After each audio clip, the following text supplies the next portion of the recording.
He was sitting in Terminal C eating a sandwich. That was it. That was the whole story before it became something else entirely. He was not causing a disturbance. He was not acting suspiciously. He was not breaking any law known to any state or federal code. He was a man in his late 30s, broad-shouldered, wearing a plain gray t-shirt, dark jeans, a black duffel bag at his feet, eating a turkey sandwich on a Wednesday afternoon at Hartsfield-Jackson Atlanta International Airport. His flight was 40 minutes out. His gate was 300 feet behind him. Everything about that moment was ordinary. His name was Marcus Deshawn Cole. He had spent 16 years doing things most Americans will never know happened, in places most Americans will never find on a map. He had done 3 combat deployments to Iraq, 2 to Afghanistan, 1 classified operation in the Horn of Africa that no congressional subcommittee has publicly acknowledged. He had been awarded the Navy Cross. He had been awarded the Bronze Star with Valor twice. He held a security clearance so high that most of the people he worked around on a daily basis were never permitted to know his full operational scope.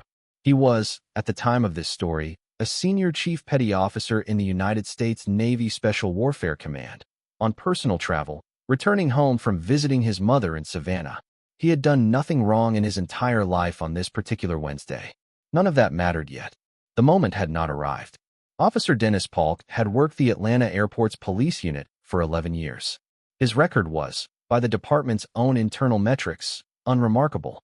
3 formal complaints in the last 4 years. 2 use-of-force incidents that had been reviewed and quietly closed. 1 harassment allegation from a Southwest Airlines gate agent that had been settled without admission of wrongdoing. He had never been promoted past his current rank despite 2 eligibility cycles. People who worked alongside him described him in the way colleagues describe someone they tolerate rather than respect. He had a habit, documented in the complaint filings, of approaching black men in the terminal who were sitting alone and conducting what he called welfare checks. His supervisors had never formally disciplined him for this habit. That failure would cost everyone involved more than any of them were prepared for. Polk approached Marcus Cole at approximately 2:18 in the afternoon. The first thing he said, before any greeting, before any identification of himself beyond the uniform he wore, was whether Marcus had a ticket for a flight out of this terminal. Marcus looked up from his sandwich. He looked at the officer the way a man looks at something that does not make immediate sense. He told him yes, he had a boarding pass on his phone. His flight left at 3:05. Polk told him he needed to see it. Marcus asked why. Polk said he was conducting a security check. Marcus reached into his pocket and pulled out his phone and showed the boarding pass. Polk looked at it for a moment.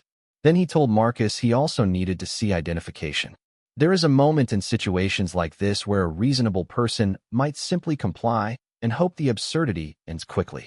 Marcus Cole was a disciplined man. He understood rules. He understood chain of command. He understood when to push and when to absorb. But he also understood the law. And the law does not require a person sitting in a public terminal with a valid boarding pass to produce identification for an officer who has articulated no lawful basis to demand it. Marcus told the officer he had already shown his boarding pass and had not done anything to require further identification. Polk told him to lower his voice. Marcus had not raised it. Within 2 minutes, Polk had called for backup. 2 additional airport officers arrived. A supervisor named Lieutenant Aaron Bridger arrived shortly after. By this point, Marcus Cole was standing, his bag over one shoulder, his boarding pass still visible on his phone screen. The officers formed a loose perimeter around him. Polk told Bridger that the subject had been non-compliant and aggressive. None of the witnesses standing within 15 feet of this exchange had seen or heard anything that matched that description.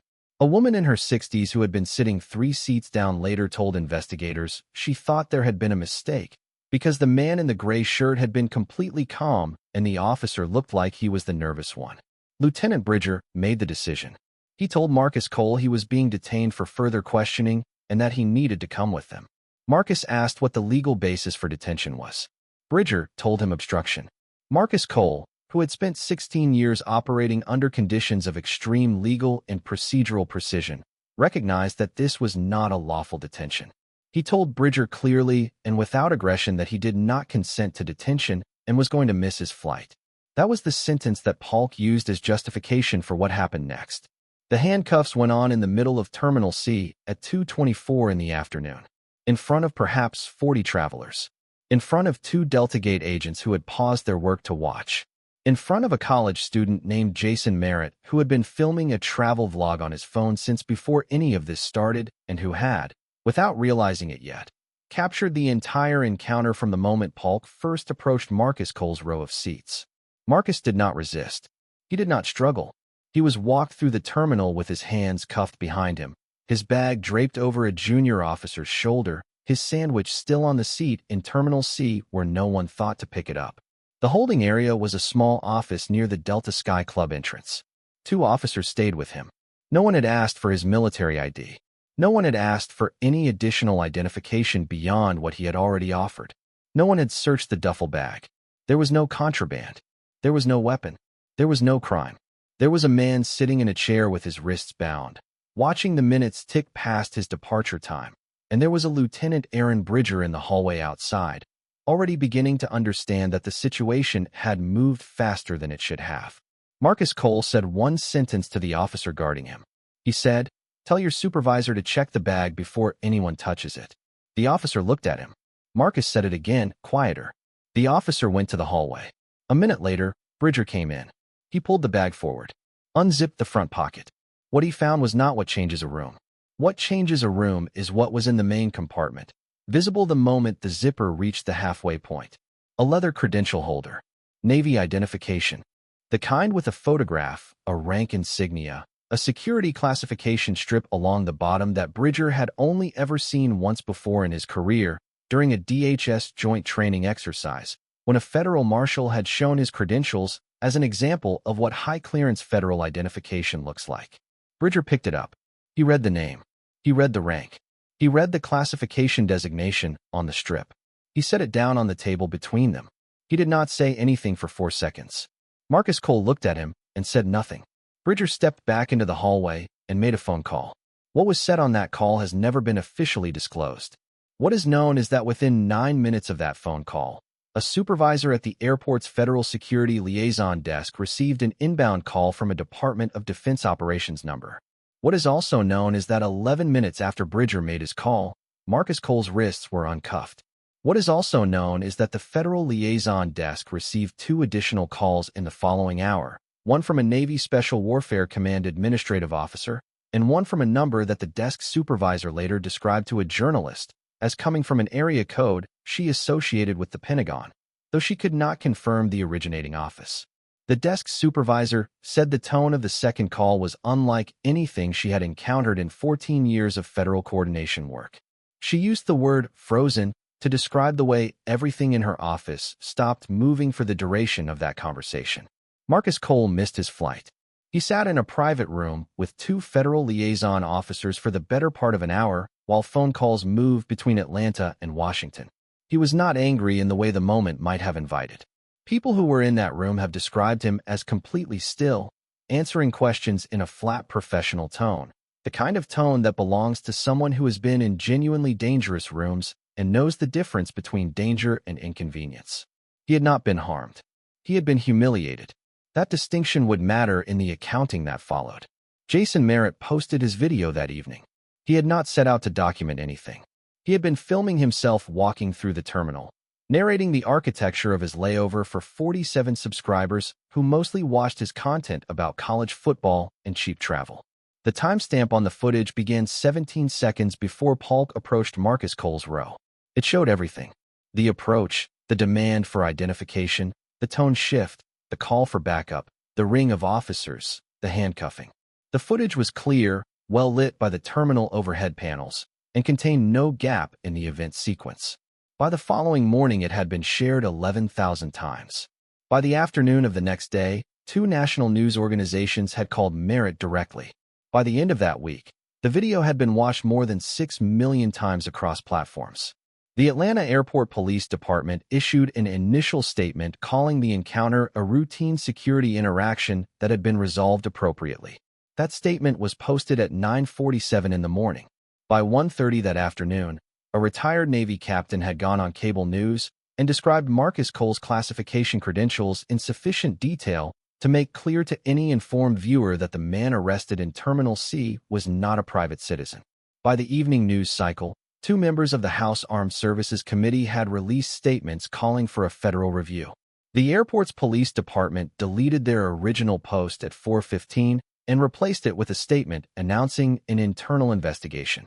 They did not mention Officer Dennis Polk by name. The internal investigation opened on a Thursday. The federal review, initiated by a joint request from the Department of Defense and the Department of Transportation's Inspector General Office, opened 4 days later. By the time investigators began pulling records, the picture that emerged was not the portrait of an isolated mistake. The 3 prior formal complaints against Polk were reviewed. The 2 use-of-force closures were reopened. Investigators located 7 additional informal complaints that had never been formally entered into the department's disciplinary record, complaints that had been logged in a supervisor's internal notes system that apparently functioned as a buffer between the officer and official accountability. That supervisor was Lieutenant Aaron Bridger. His role in the incident and in the years of informal complaint suppression became a central thread of the federal review. The CCTV footage from the terminal, pulled by federal investigators under a preservation order, showed Polk had approached 2 other black male travelers in that same terminal in the 6 weeks prior to this incident. Both had been compliant. Neither had a legal obligation to comply. Neither had filed a formal complaint. Both were located by investigators who reviewed the footage and conducted follow-up interviews. Both gave statements. The civil lawsuit was filed by Marcus Cole's legal team 31 days after the incident. The filing named Polk individually, named Bridger individually, named the Airport Police Department, and named the City of Atlanta's Transit Authority as an institutional defendant. The filing was 84 pages. Legal observers described it as one of the most precisely constructed civil rights complaints they had seen in recent years, noting that the credential identification strip alone created a separate federal dimension that elevated the potential liability surface significantly. The city's legal counsel reportedly advised settlement within the first week of receiving the filing. The city declined to confirm or deny that characterization. The federal review concluded its preliminary findings 2 months after the incident. The unredacted summary, portions of which were obtained by a national investigative outlet, described a pattern of racially disproportionate detentions by a small group of officers within the airport unit and described the department's complaint management structure as having systemic deficiencies that functionally protected repeat offenders from discipline. It described Bridger's informal notes system as an unauthorized barrier to institutional accountability. It recommended immediate structural changes to the complaint intake process, mandatory federal oversight of the unit for a period of no less than 18 months, and a review of all use-of-force closures under Bridger's supervision going back 6 years. Dennis Polk was terminated from the Atlanta Airport Police Department 47 days after the incident. The termination letter, reviewed by 2 journalists who obtained it through a public records request, cited conduct unbecoming, abuse of authority, and failure to establish lawful basis for detention. His union filed a grievance. The grievance was reviewed and denied by the department's Civilian Oversight Board, which cited the totality of the video record and the federal review's preliminary findings as sufficient evidentiary basis to uphold the termination. Polk filed a lawsuit challenging the termination. That lawsuit is pending. Aaron Bridger was suspended without pay pending the outcome of the federal review. His legal counsel has not issued a public statement. His informal notes system was turned over in full to federal investigators and has since been cited in a separate disciplinary proceeding against a 3rd officer in the unit whose prior complaint was found among Bridger's records. The City of Atlanta settled the civil lawsuit filed by Marcus Cole for an amount that has not been publicly disclosed, but which multiple sources with knowledge of the proceeding described as substantial and accompanied by non-monetary structural reforms, including mandatory body camera activation policy changes and a revised complaint intake system with federal reporting requirements. Marcus Cole did not give media interviews. His legal team issued a brief statement on his behalf that said only that the outcome reflected the importance of accountability and that he hoped the systemic changes would protect others who did not have the same recourse. The airport returned his duffel bag 3 days after the incident. The sandwich had been thrown away. There is a version of this story where no one films anything, where the video does not exist, where Jason Merritt had been standing 4 gates further down and had already finished recording for the day. There is a version of this story where Marcus Cole accepts the humiliation, boards the next available flight, and files a complaint that disappears into a supervisor's informal notes system somewhere between intake and acknowledgement. That version of this story is what Dennis Polk was counting on. That version of this story is what had always happened before. What changed on a Wednesday afternoon in Terminal C was not the law. The law was always the same. What changed was that this time, every single thing that happened was preserved, reviewed, and followed to its conclusion without exception. Accountability is not automatic. It requires evidence, persistence, and institutional will in equal measure. This story had all three. That is why it ended the way it did. If this story made you feel something, drop a comment below and subscribe so you never miss the ones that matter.